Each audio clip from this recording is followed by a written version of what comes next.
आप सभी का हमारे इस YouTube channel online study by AKS में बहुत बहुत स्वागत है।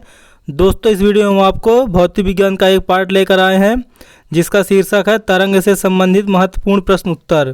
तो दोस्तों आइए बढ़ते हैं वीडियो की ओर। और आज के वीडियो का पहला प्रश्न आपके सामने रहा, तरंगों को मुख्यतः किन दो भागों में बांटा जा सकता है? तो इसका सही उत्तर होगा यांत्रिक और अयांत्रिक तरंगें। अगला प्रश्न है, यांत्रिक तरंगों के कौन से दो प्रमुख प्रकार होते हैं? तो इसके अनुप्रस्थ और अनुदैर्घ्य दो प्रकार होते हैं। अगला प्रश्न है, अनुप्रस्थ तरंगें किन रूपों में संचरित होती हैं? तो इसका सही उत्तर है श्रृंग व गर्त्य। अगला प्रश्न है, जिस माध्यम के कण तरंग के संचारक के अनुरेखीय गति करते हैं उन्हें क्या कहते हैं? तो उन्हें अनुदैर्घ्य तरंगें कहते हैं। अगला प्रश्न है, अनुदैर्घ्य तरंगें किस रूप में संचरित होती हैं? तो इसका सही उत्तर है संपीड़न और विरलन। अगला प्रश्न है, भूकंप तरंगें तथा स्प्रिंग में उत्पन्न तरंगें कौन सी प्रकार की होती है? किस प्रकार की तरंगें उत्पन्न होती है भूकंप में और स्प्रिंग में?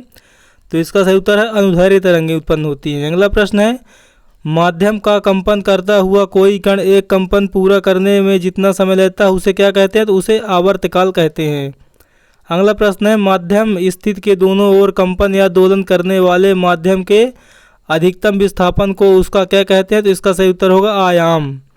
अगला प्रश्न है, माध्यम के किसी कण द्वारा एक सेकंड में किए गए कंपनों की संख्या उस तरंग की क्या कहलाती है? तो इसका सही उत्तर होगा आवृत्ति कहलाती है। अगला प्रश्न है, आवर्तकाल में तरंग द्वारा तय की गई दूरी क्या कहलाती है? तो इसका सही उत्तर होगा तरंग दैर्घ्य कहलाती है। अगला प्रश्न है, माध्यम के कण द्वारा एक सेकंड में तय की गई दूरी को क्या कहते हैं? तो इसका सही उत्तर होगा तरंग वेग कहते हैं।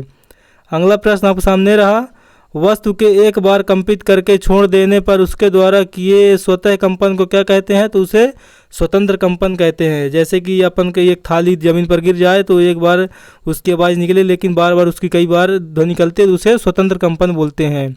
अगला प्रश्न है, सरल लोला के तथा स्वर द्विशूल का कैसा कंपन है? तो इन दोनों का स्वतंत्र कंपन होता है। अगला प्रश्न है, तरंगों के अध्यारोपण का सिद्धांत किस प्रक्रिया की व्याख्या करता है? तो इसका सही उत्तर होगा व्यतिकरण की। अगला प्रश्न आपके सामने रहा, किसी दृढ़ परिसीमा से ध्वनि तरंगों के परावर्तन का दैनिक उदाहरण कौन सा है? तो इसे प्रतिध्वनि की परिघटना कहते हैं। अगला प्रश्न है, आपतित व अपवर्तित तरंगें परावर्तन के किस नियम का पालन करती हैं? तो ये इसका सही उत्तर होगा स्नेल नियम का पालन करती हैं। अगला प्रश्न है, आपतित व परावर्तित तरंगें किन नियमों का पालन करती हैं? तो यह परावर्तन के ज्यामितीय नियम का पालन करती हैं। अगला प्रश्न है, यांत्रिक तरंगों के संचरण के लिए किसकी आवश्यकता होती है? तो इसका सही उत्तर होगा एक माध्यम की आवश्यकता होती है।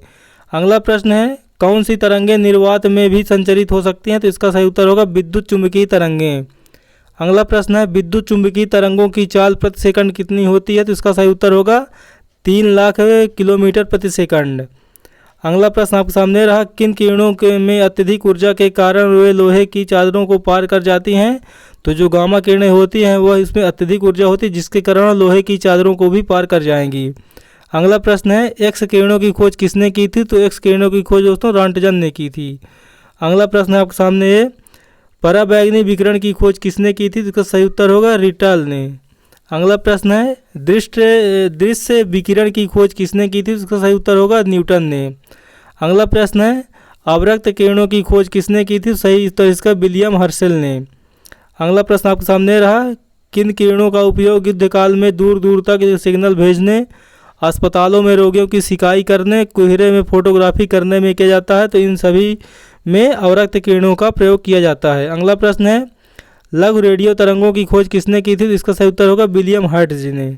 अगला प्रश्न है, वायरलेस या दीर्घ रेडियो तरंगों की खोज किसने की थी? तो ये इसका सही उत्तर होगा मार्कोनी ने।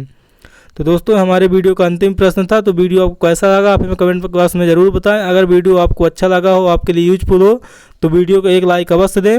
और दोस्तों जो भी सुझाव आप हमारे चैनल में देना चाहते हैं, जो सुझाव हमें देना चाहते हैं हमारे कमेंट बॉक्स में जाकर आप दे सकते हैं ताकि मैं उसका सुधार कर पाऊँ और आपकी जो कमेंट है उसकी जो क्वेरी है उसकी पूर्ति कर पाएँ।